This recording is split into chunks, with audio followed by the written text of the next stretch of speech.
All right, and we are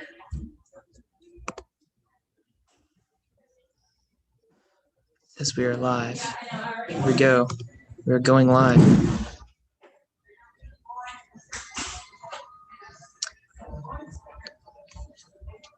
All right. Welcome, everybody, to the latest Aggie Sports Zoom Hangout. I'm Alex Miller. We got Travis Brown over at Kyle Field. We're breaking down Texas A&M spring football game today. Travis, you were there. What were kind of some of your initial takeaways?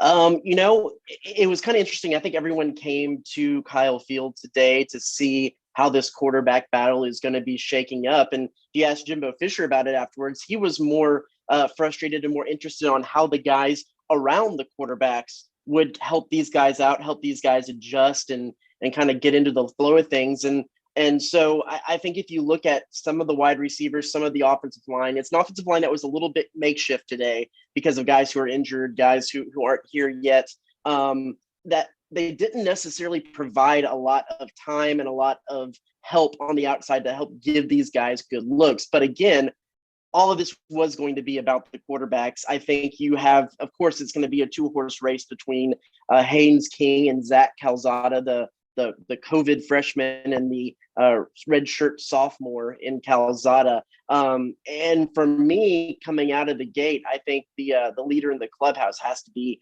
Haynes King for what he was able to do athletically and throwing the ball. Don't count Zach Calzada out, though, because he has a strong arm, made some really accurate passes in the second half. Beyond that, Edrin Cooper, linebacker for the white team, the second team, really stood out, led all defensive players in tackles, also recorded a sack and 2.5 tackles for loss. Let me pull up his stats real quick that I didn't have going. But he really stood out. Then you have a couple of wide receivers, as I wasn't able to get those stats up. You have a couple of wide receivers who really stood out. I mean, Chase Lane did a lot of great stuff, 6 catches for 49 yards. Anaya Smith, 5 catches for 115 yards.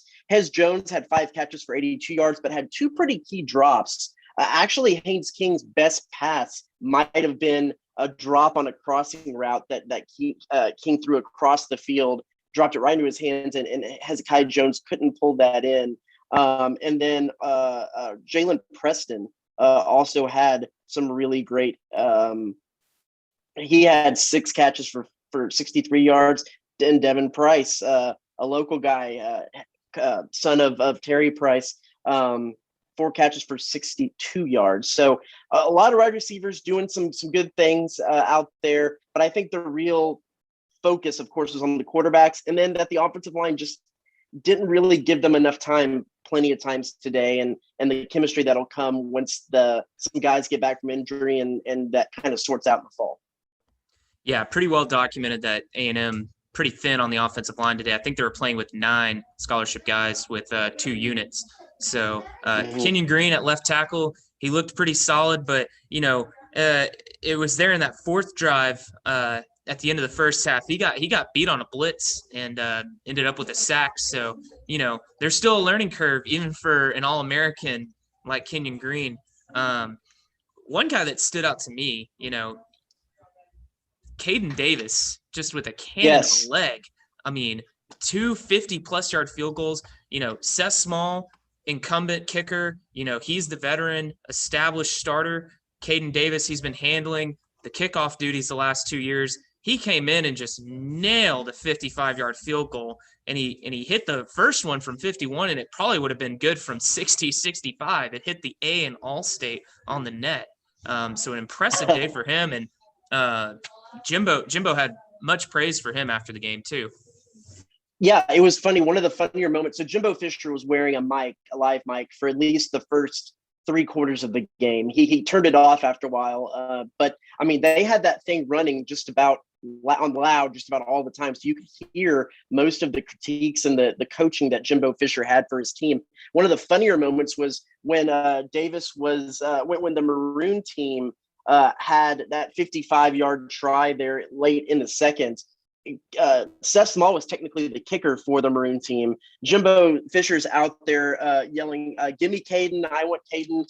Seth Small is going to kick these long field goals. They get Caden Davis out there, and he kicks that 55-yarder after kicking the 51-yarder for the white team earlier. I mean, he hits 3 field goals. The last one, a 31-yarder who banks off the upright. But Caden Davis, I mean, for a game that only had three touchdowns, and they all came in the fourth quarter.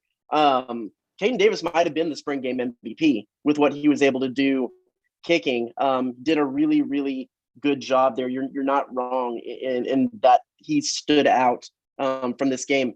Another interesting thing that I saw is, last year with what Kellen was able to do and how they were able to kind of continue to expand the playbook with a veteran quarterback, you didn't see a whole ton of A&M running RPOs with Kellen last year.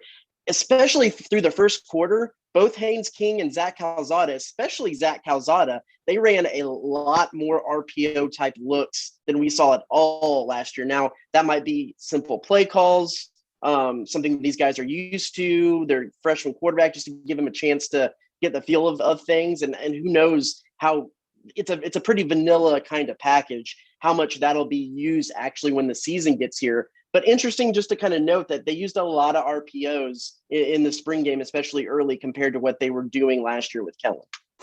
Yeah, one thing that really stood out to me was the way that Calzada moved the offense down the field that first drive. I mean, it's the second team offense going against the first team defense.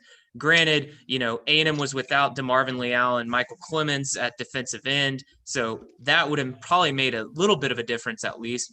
But, Calzada on third downs, he's moving the change, extending the drives. Devin Price, he made some big catches there for the Aggies in that white team. There was one play on that first drive. You mentioned how Jimbo mic'd up. We could hear him throughout the game.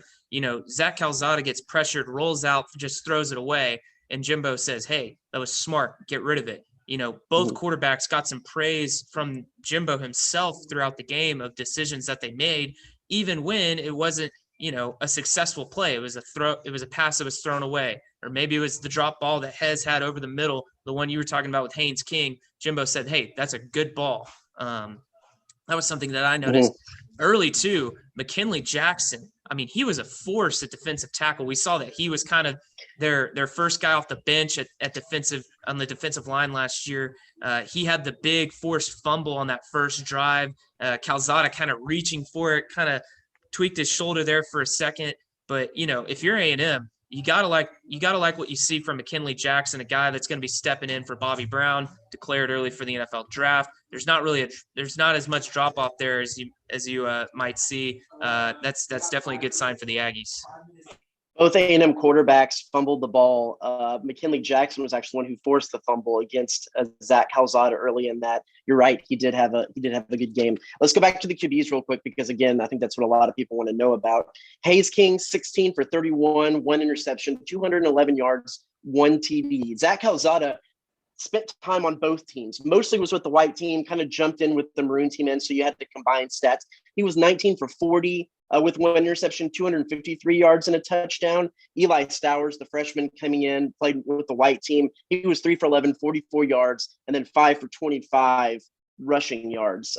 Showed he was able to move around a little bit with his feet, although that is there's a little asterisk there because they're not hitting the quarterbacks in these games. So you don't exactly know how that will turn out. I think that one of the best combination of plays that any quarterback had in the game was there. I believe it was late in the first.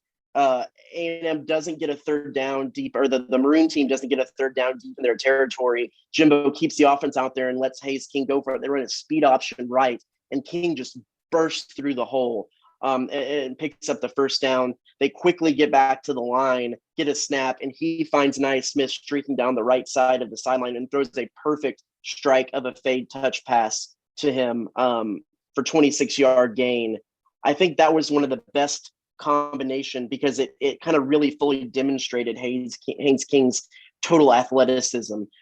Zach Calzada has a little bit of a stronger arm, and his best plays were some of the passes to the outside of the field, to the boundaries, where he was throwing back shoulder bullets to some guys. But I think at times he was a little bit more inconsistent with the accuracy of his passes. Haynes King had a little bit more consistency. I'm curious to see what you thought about those two guys. I've already said that I think, and it's easy to say because he was working with more of the first team guys, that Haynes King is my leader in the clubhouse. What did you analyze from those two guys, and maybe who do you have on top? Yeah, I think I'm with you, Travis, that Haynes is ahead by at least a hair. Zach was very impressive today, though. Jimbo, he was asked by the TV guys, tell us something about each of these guys. And, Jimbo mentioned how Haynes, he's real hard-nosed, coach's son, really athletic. But, Zach's athletic too. And sometimes Haynes' athleticism kind of overshadows how athletic Zach Calzada can be. One thing that really stood out to me, those guys really stood in the pocket, were poised, and really took a second to get their reads and make plays downfield. I feel like one of Kellen Mond's defining traits was his grit. Kellen would stand in there, he'd make a throw while getting hit. And those two guys, Zach's had 2 years to learn behind Kellen. Haynes has had 1.5. You got to think that some of that has rubbed off on them of, hey, this is going to be a big boy league. You're going to have to stand in there and make a throw in under pressure when you're getting hit. I saw those two guys really have composure in the pocket. They didn't really get flustered or frazzled.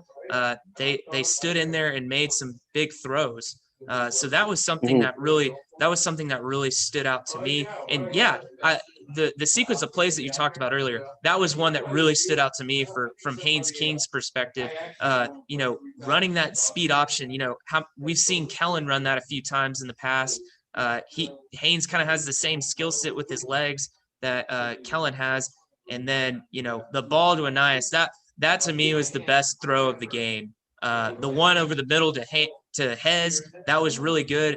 I thought the one to Anias, that was the best one, right in the breadbasket, into the boundary. Well, and that's interesting. The when we had Jimbo mic'd up, the one that he ranted and raved about the most was actually, like we said, that dropped pass on the crossing route to Hez Jones that Haynes King just kind of floated right over his shoulder into his hands. He couldn't come up with. If you want to go ahead and give Zach Calzada credit for one of the passes, it would have to be that, I think it was 51-yard pass to Anias Smith over the middle. Anias had a guy draped right on him, and Calzada threw a high ball just so that where Anias Smith could get it, and then Smith does what he does and ran it out for 51 yards, which is, I believe, the longest play from scrimmage. That was a great pass, accuracy-wise, from Zach Calzada. But if you want to talk about the touch, Haynes King had some great touch through the game, and I think that that was a highlight. What it comes down to as far as the spring game, and again, we have to preface this with, this is kind of a little bit of a makeshift offensive line with some guys injured, some guys waiting to come in to see how this will all work out for them. I think the thing that gives Haynes King the edge is the same thing that gave Kellen Mond the edge a couple of years ago when that offensive line was still developing, and that is his athleticism, his ability to extend plays when maybe pressure comes in or plays break down because of defensive pressure in the pocket breaks down. Haynes King is going to be the guy that his athleticism extends plays a little bit more. And I think even if Zach Calzada might have the stronger arm and some of those fades and deep verticals he can throw are outstanding, I think Haynes King is going to be the guy to help support an offensive line that's going to have to gel a little bit more as well. Well, Travis, I think we've covered it all. One thing we didn't mention, did you get a chance to catch into the action at halftime? Johnny Manziel coming in, being the all-time quarterback of the Legends game. I mean, the best part about that was seeing that, like, Sir Parker, Christian Michael, someone else. The running fad was if you scored a touchdown, you had to do like a front somersault, front flip thing, which all of these guys, I'm going to say old guys, so probably most of them are about my age, if not a little bit older, doing these front flips and things like that. That was the highlight. I didn't like Manziel's arm slot. He was a little too low, but he was getting the job done, and I think a lot of people had a lot of fun watching that. Alex, hats off to you. He's filling in for me over there at baseball because the great Robert Cessna is on vacation this weekend, so that's why he's missing. Alex is doing a great job. We're in between games over there, so if you want to keep following some good baseball action, Alex has got you covered at Bluebell Park for that second half of the Tennessee doubleheader, and I'll be back over there tomorrow. Yeah, like Travis said, we got 30 minutes until first pitch. Game 2 of the doubleheader today. A&M lost game 1, 6-1 to Tennessee. I think that's going to do it for us, Travis. You got a story to write. I got a game to watch. And but be sure to check out all of our spring game content and coverage at theeagle.com, and baseball content and coverage at theeagle.com too. Thanks for tuning in. Can't wait to talk more football soon. Let's just crunch the calendar and get to August already. I like it. Thanks, Alex. All right. Thank you, guys.